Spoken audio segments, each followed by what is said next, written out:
Our scripture reading this morning comes from the Gospel of Luke, the 17th chapter, the 33rd verse. We also have listed in the bulletin a reading from Samuel that Eric will bring us during the course of his sermon. But first, our scripture from Luke. Those who try to make their life secure will lose it, but those who lose their life will keep it.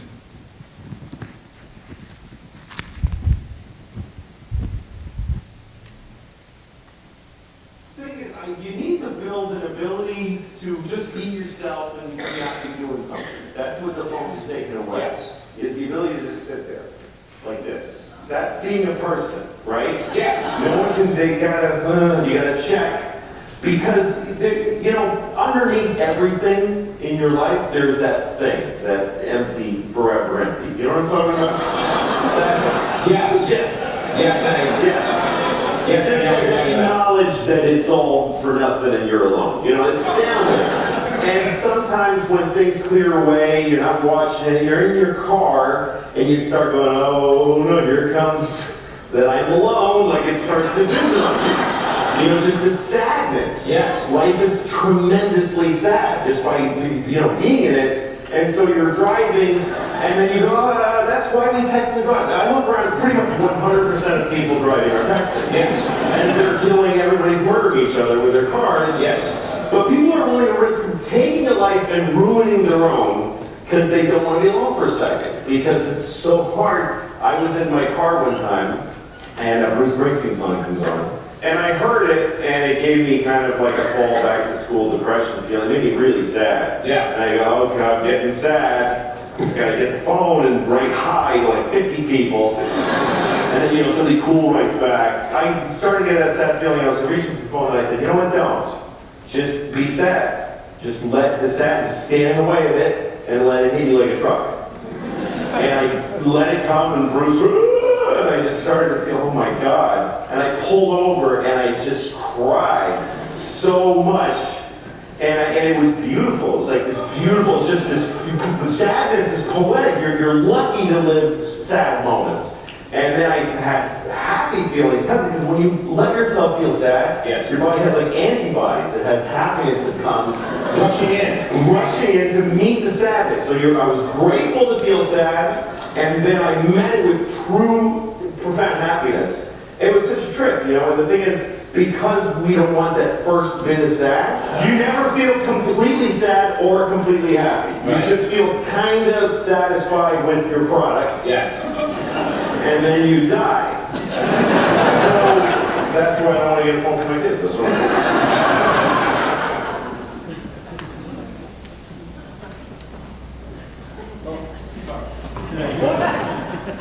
You got a phone text messaging to you, church, right?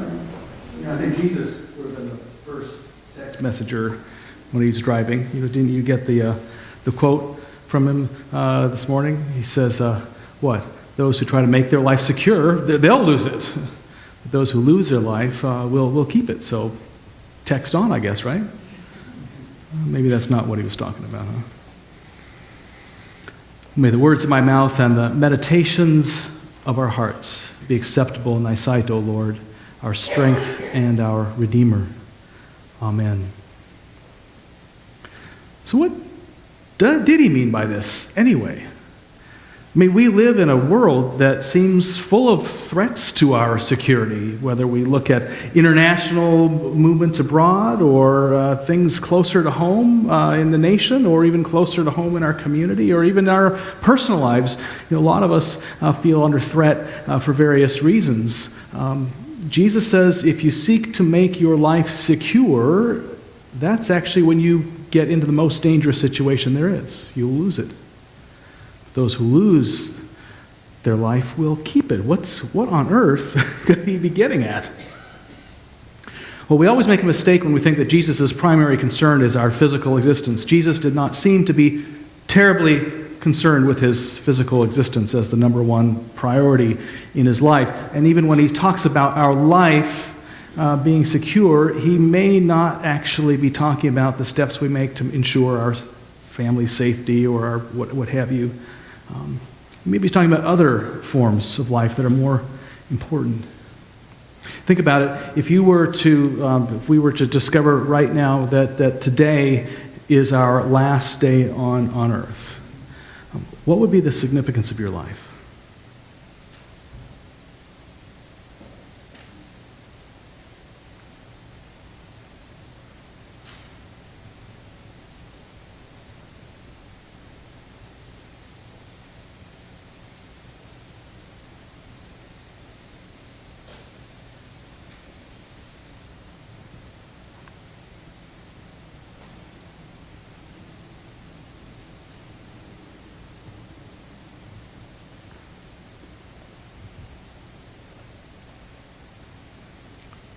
Silence gets a little uncomfortable at times, doesn't it?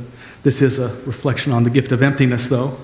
But do you notice how even that emptiness of silence draws us in, sharpens our focus, gets us concentrating on something maybe more real than we were concentrating on the moment before? There are gifts in emptiness that we often overlook. No, Jesus really isn't talking about so much our physical life, trying to protect that.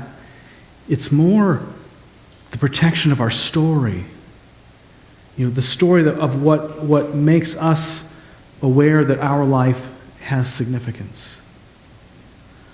If we were to learn that this is our last day on earth, it's that story that we could tell ourselves, well, here's why this was okay. Here's why it's not all been a waste. It's because of this, and this. Okay, I can accept that. Or if someone dies that we have loved, part of what takes some of the sting off of that is the knowledge if they've lived a full life, or they've lived, there's been love, and there's been forgiveness, and there's been all these things. It's the stories we knit together, and that's actually has more to do with what Jesus says. We actually need to be able to even let go of the stories we tell ourselves, of our significance. See, there's stories we tell ourselves that are perfectly true stories, and there's other stories we tell ourselves because, well, we like to believe that's the story.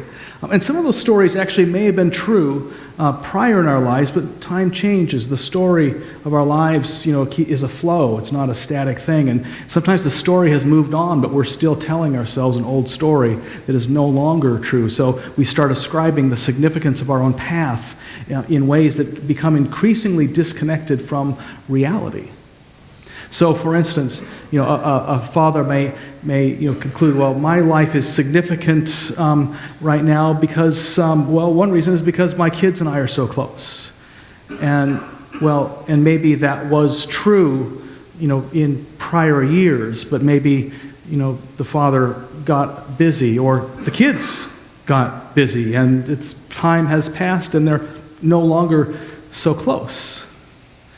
And yet the father is still, but I'm close to my kids, if that's part of the significance of that father's story and the significance of the kid's story, then the fact that it's still being told that way becomes more of a problem than embracing the reality that the story's changed. Oh, my kids and I are no longer so close. Maybe there's something we can do about that. Sometimes reality is our friend. It sharpens our stories, gets us reconnected to where they presently are. Not just individuals have stories like this we like to tell ourselves. Whole communities have stories, too, that sometimes can bring us further away from reality than closer to it. Oftentimes, the most dangerous stories of a community, actually, have to do with whatever made that community successful, whatever worked for that community in the past. So, for instance, I remember growing up, I used to know Christmas was coming because our household would get one of these, the Sears and Roebuck catalog. And my brother and I, we'd be leafing through the pages, circling stuff, starring stuff, putting gigantic stars around certain things. And and this is what our parents did every Christmas. What do you want? Here's the Sears catalog. But as we all know, and Sears made their fortune, many fortunes, on catalog business. But the story began to change in the 1960s, and especially then the 70s, and even more in the 80s. Large department stores became the fashion more than catalog sales, and then you got shopping malls, and that pretty much, but Sears held on to that story for so long. We are a catalog sales company that it nearly did them under. They've been so successful. They couldn't let go of their story until it nearly killed them. So Jesus says, you need to lose your, if you seek to make your life secure through holding on to that story, that puts you in the most dangerous position you can be in. Churches also, a lot of churches get in there. Whatever made the church successful in the 50s or the 60s, well, we're just going to keep doing that. The story's changed. But, well, that's what we do, right? Well, it can be dangerous. Not just communities do this and individuals, but whole countries, and even you could argue human civilization has certain key stories that we keep telling ourselves that, for the most part, are true. But even at times, it seems almost like the tectonic plates shift underneath that story, and a new story's emerged, and we are, because we've been telling the story so long, we are highly reluctant to let it go. I think, for instance, of the story that the earth will always have enough resources. The earth will always be around. No matter what we do, we can bank on one thing. We are citizens of planet Earth, and they'll always be with us. More and more people are asking, is that a story that is becoming increasingly dangerous to hold on to? We're terribly reluctant to change a story that's been told so long by so many. It could be argued that all forms of religious fundamentalism, comes from clinging to an old story when a new one has emerged, and insisting on that old story. The poet David White, when he was here in the Omaha area last August, made a very interesting observation with respect, he wasn't talking about fundamentalism, but really all of us.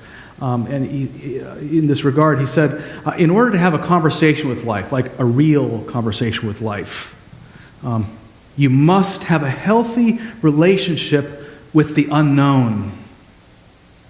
Otherwise, you're constantly editing out reality to conform to your old story. Stories coming at us, but here's the story that I'm so used to, so I'm going to edit. I'm not going to look this way, I'm not going to look this way. I'll only accept in the parts of the story that confirm my old one. You have to cultivate a healthy relationship with that blank canvas that is the unknown. Be comfortable with there's all kinds of aspects of the story we don't even know yet in order to really stay close to reality. But the unknown's kind of scary, isn't it? It's not known. Or is it? If I were to reveal, for instance, that as soon as you walk out of sanctuary, that 75% of us are going to receive $10,000, and the other 25 are going to receive 1,000. Would you be terrified of the unknown, not knowing whether you're going to get 1,000 or 10,000? We're actually not afraid of the unknown. It's as long as we think the unknown is a good thing. What is it that's scary about the unknown then to us? Well, Anthony DeBello, in his book Awareness, once said that it's not that we fear the unknown. You cannot fear something that you do not know, right? Nobody's afraid of the unknown. What you really fear is the loss of the known. That's what you fear. It's really the loss of that story we tell about the significance of our lives, why our lives matter, why our lives are worth it. That's what we fear. A change to that story is deeply scary. Right? Jesus says, unless we're willing to let go of that story, we put ourselves in the most vulnerable place.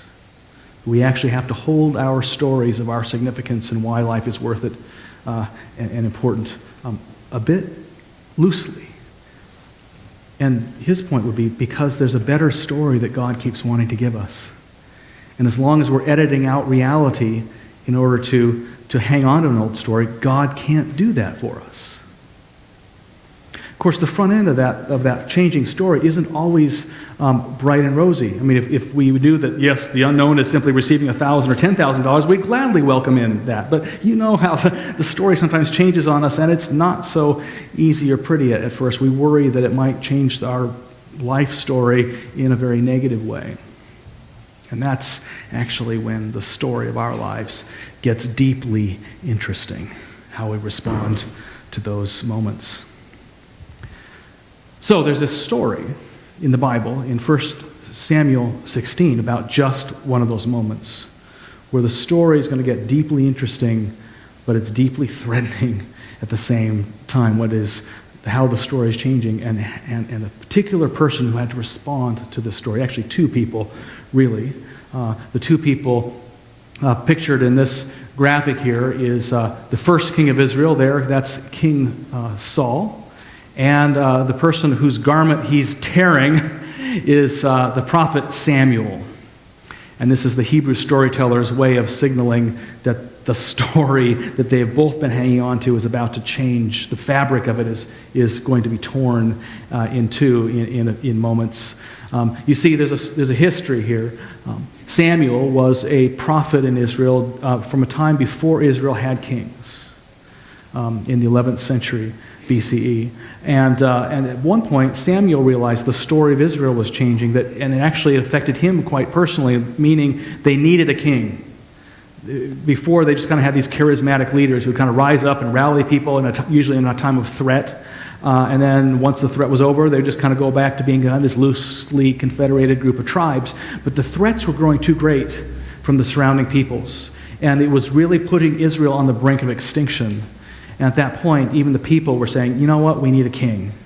And at first Samuel really, hey, he's been the leader, right? It's like, no, this is wrong. But he eventually came around and said, there's deep wisdom here. God was telling him, you need a king, and I will reveal to you who that person will be.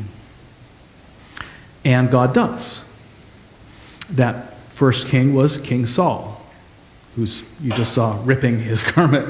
But the relationship was pretty tight at first. Saul was an incredibly gifted, intelligent leader, deeply faithful leader as well. But as time grew on, again, the story was changing, and Saul had a very hard time letting go of the story, especially when he was so certain that he knew the way it needed to play out. And yet the story was playing out differently. And that caused, to make a very long story short, that caused increasing tensions and increasing drift from following God's story and more following Saul's old story, which finally led to this rift in the relationship, which represents not only a rift in the relationship between Saul and Samuel, but between Saul and God. Saul tearing, not God. Saul tearing. So the whole thing is in flux now, and Samuel now, it's not just Saul that's got a problem. Samuel's got a deep trouble, and this is where the story really starts to pick up in the 16th chapter for Samuel. You see, Samuel, he's loved Saul dearly. He's the one who found Saul. For years, they were like best friends. They were closest confidants. He was Saul's right-hand prophet. Closest advisor. There's this huge love between them. And so when the fabric of that story tears, Samuel is grieving deeply. And there's this peculiar form of emptiness that takes place when an old story's gone. It's done. It's a has-been. You finally acknowledge that. You finally admitted it. You're no longer in denial. This story has ended. And yet you haven't quite seen how the story is going to pick up. Sometimes there's a lag between understanding the old story and catching a drift of where the current of the new story or the enhanced story is coming. It's not that the whole story of our lives changes. There's continuity there. There's still going to be kingship in Israel. There's still going to be the prophetic role. There's still people to lead. There's all kinds of continuity. But a key piece of that story, But where's the new thread? You ever feel that in your life? Where you know that you've passed a point, an era. There's an era of your life that is a chapter that just needs to close, and you finally admitted it.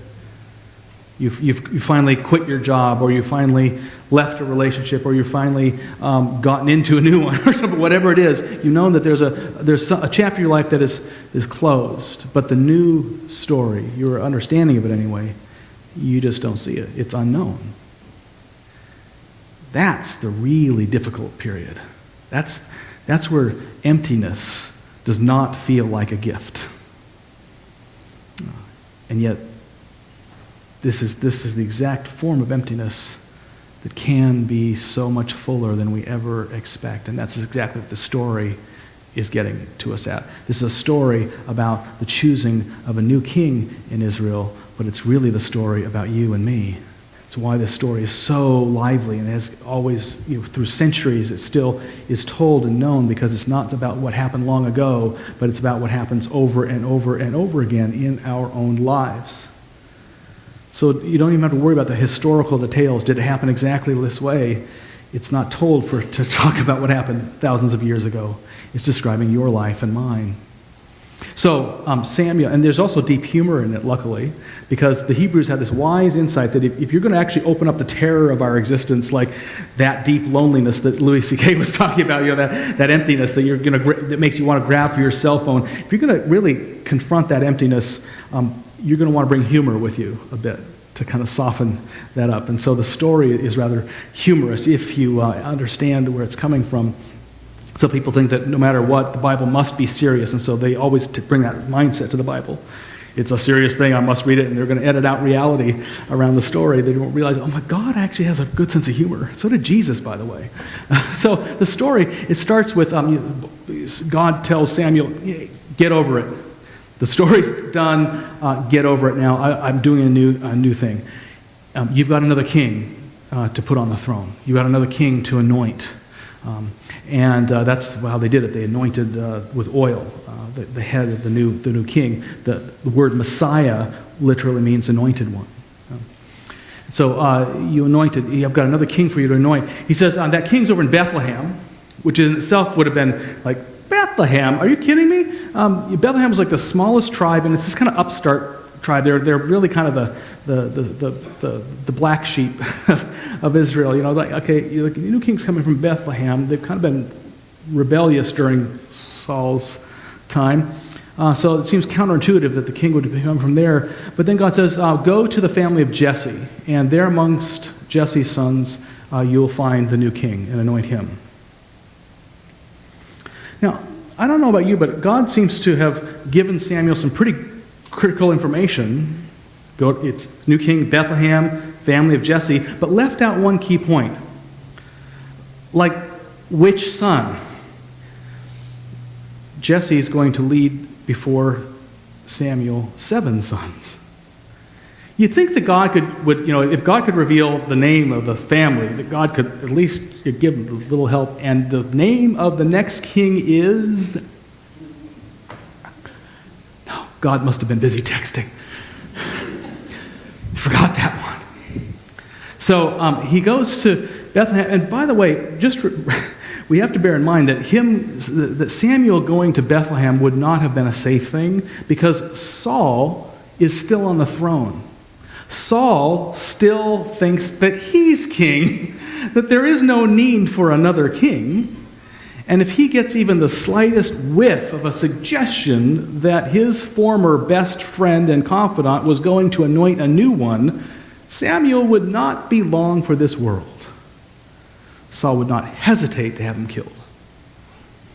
And so not only is he going on this like totally life-threatening mission to this rebel tiny territory, and he's only got most of the message roughed in and most of the story, but there's a critical element of it that's been left out.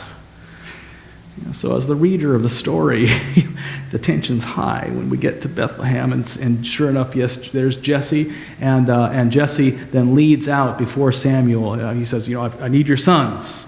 Jesse trots these 7 sons out before Samuel. And Samuel now has to figure out which one.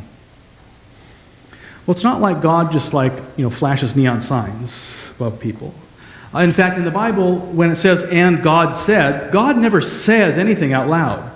We kind of have this misimpression that God used to speak with a voice and now God doesn't. No, God never spoke with a voice. So Samuel's not hearing any voices. If he did, he would probably need to be on medication, right? He's finding God's word through other means. And of course, if it's not going to be a flashing neon sign or a spoken word, it takes some kind of inward tuning, in a sense, to be paying attention. Happily, Samuel is one who's used to paying attention. So the first son gets trotted out before Samuel. Is the firstborn son, and boy, this guy looks great. He looks like kingly material. I mean, he's like Bill Bolte or something. He's just like muscular, handsome, big dude. Bill with a bit of a Ralph Lauren kind of slant to him. He's kind of aristocratic, a bit smug. That's not Bill. I'm well bred. It's like I'm a king.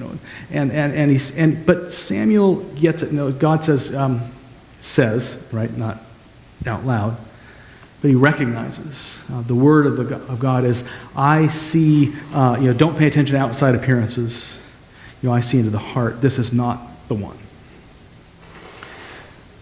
Well, so that first move, that first son, gives us a really important lesson for our own in-between stories, our own empty times. That when it comes down to that, when our story picks up, logic actually doesn't help us very much. We can't figure out, based on our old story, necessarily what the new story is going to be based on our past history. When the story is going to change significantly, actually, there is no logical way into that, because all we have is our past story to project into the future, and just not going to get us there. So logic would dictate the king needs to be probably the firstborn son, the king needs to be a son, the king needs to be handsome and charismatic and all this, but God's saying, let's just put logic aside. Let's put reason and rationale and strategy aside for a moment. It's not that those things don't factor in, but they can't lead. They don't get us there. There's other things that have to get us further into the story than logic or strategy or reason. Something more inward. So next son is trotted before Samuel, and once again he's got to make a choice. Is this a king or isn't it?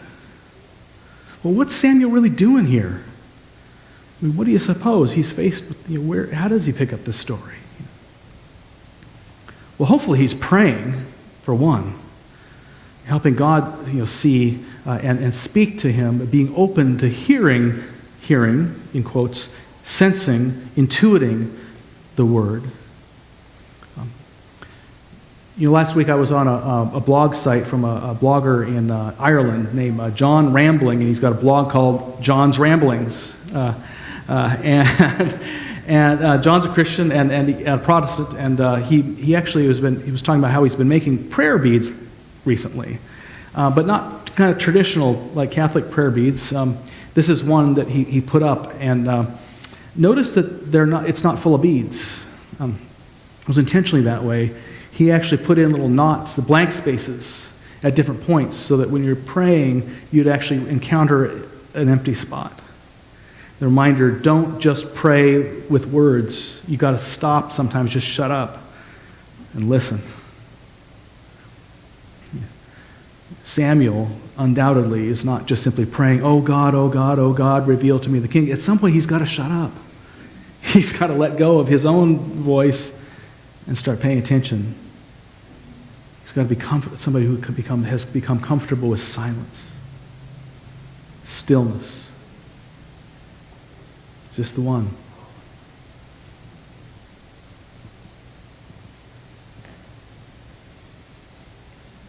No. Not the one. Next son. Yeah. Now, you can imagine putting yourself in Samuel's position. At first, as like nothing comes like, this is the one. he's probably pretty cool with that, all right? All right, I get it. This guy looked like a king. He's not the king. Okay, I've still got 6 more to choose from. Then the next one, no, okay, and I got 5. Well, if there's enough left, then you get 4. No, that's pretty soon he's down to like 2 sons left. Now you can imagine he's probably feeling like, first of all, a bit of excitement, like, okay, it's one of these 2. Which one is it? This is great. The next king. But also maybe a bit of terror too. It's like, what if I call it wrong? Which one is it? And what if there isn't one? And what if I've just kind of been making all this up in my head this whole time? What? So excitement and terror going on at the same time. So in order to be a prophet like Samuel, you can't let all that monkey mind get to you too much. You got to be aware of it. But really, you've got to find that place within yourself that exists within all of us. And the prophets were just simply better at getting at this place than you and I typically are. But we all have it. It's like a well. There's ways to describe this, all kinds of ways, but one of them is a well. That if you think about it, deep inside you, beyond where you can see, down in the darkness, beyond where you can see, there is something like water that's very still. And it's not reacting to anything. It's not afraid of anything. It's not being stirred by anger or fear or resentment. It's not feeling judged by anyone, including God or you. Nor is it in any kind of hurry to judge anything or anyone. It simply is. And it is very still.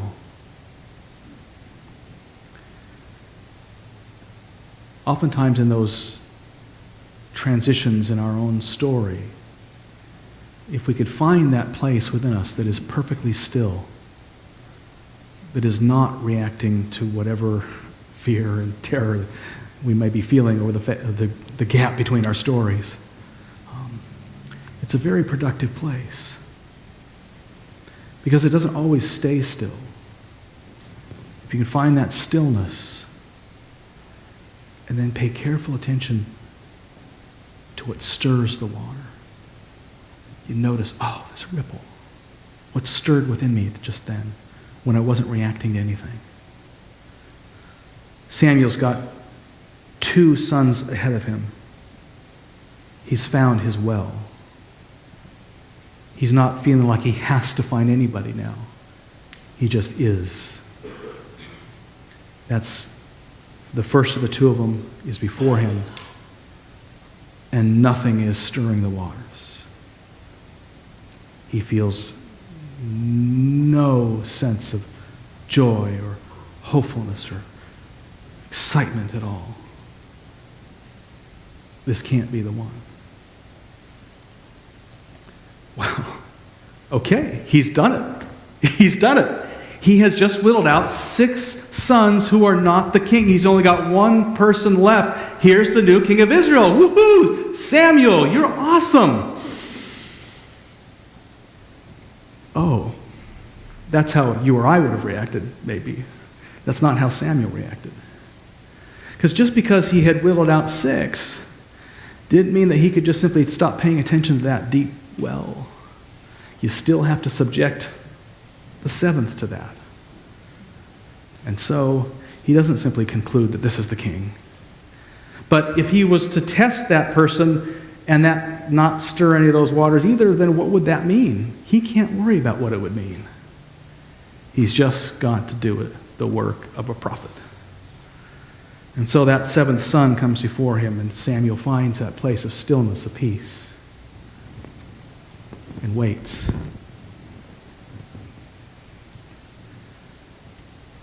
Imagine yourself being brought to, maybe there's a job that's come your way. You've whittled out all these other ones, and there's this one that just seems, it's the last one. You're between mortgage payments. Everything's riding on you finding a job. A job has presented itself to you. It's the last in your list. You feel like you actually left your old job because God was calling you. It wasn't working for you, what have you, and you felt led to leave that place and go to another. You've weeded it out, and here's your last hope is before you. Wouldn't you just kind of jump into it and say, yes, that's it? Now I got a paycheck? Now it's settled? That's not what Samuel's doing in this situation. If it were Samuel doing this, he'd say, okay, here's this job. I'm going to find my well. I don't have to have this job. What I have to have is a clear indication that this is the one for me. So Samuel stands there, gets to that place of quietness, and nothing stirs the water. Nothing. No ripple, no excitement, no sense that this is nothing clicking into place, and nothing. So now Samuel's left with this really interesting choice. He can either accept nothing and say, you know what, this has been an interesting exercise for you and me both, but let's just call it a good day and I'll see myself home. Thank you very much.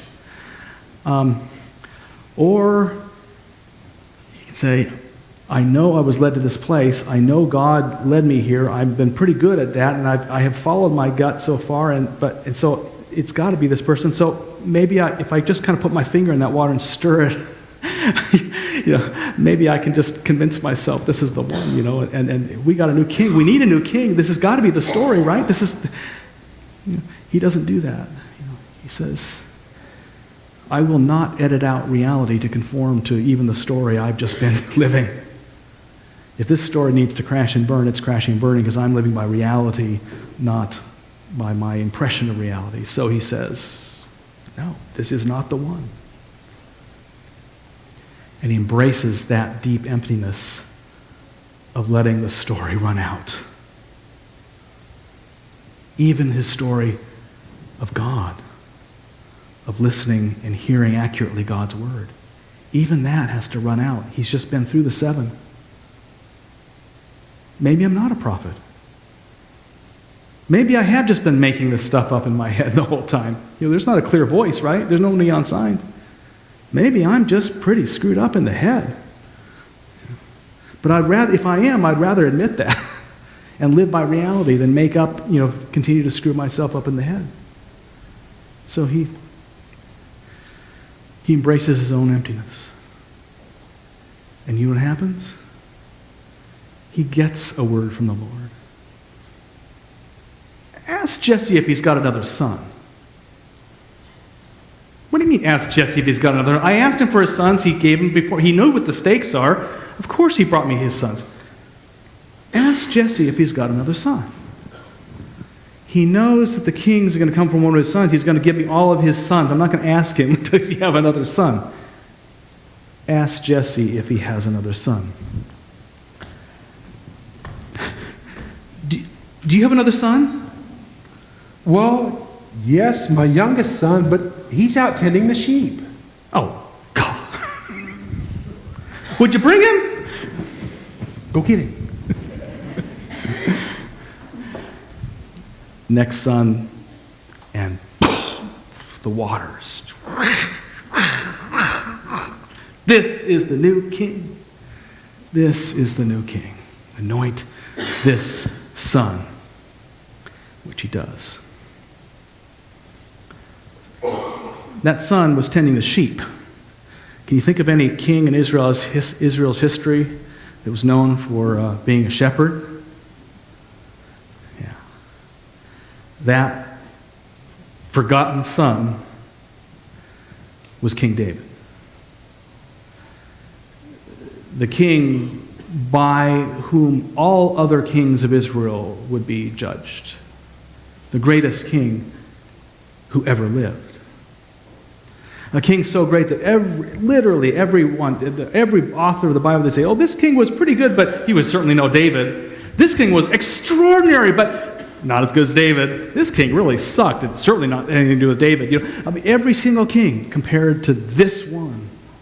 And this one was only found because of a prophet who developed a healthy conversation with the unknown, with emptiness, who was willing to let go of his whole story in order to trust that God would bring a new one, whether he saw it or not. And because Samuel did this, we know as Christians that other fruits were born. Because it was from David's line that the Messiah, the ultimate anointed one, would come. And we know as Christians that this story of needing to embrace emptiness is not over. As we know from the central symbol of our faith, that it is okay to embrace emptiness. Because even within the starkest emptiness, if we turn it over to God, it's a lot fuller than you ever think. Every end of our old story, placed in God's hands, becomes a beginning of a more wondrous one. Amen.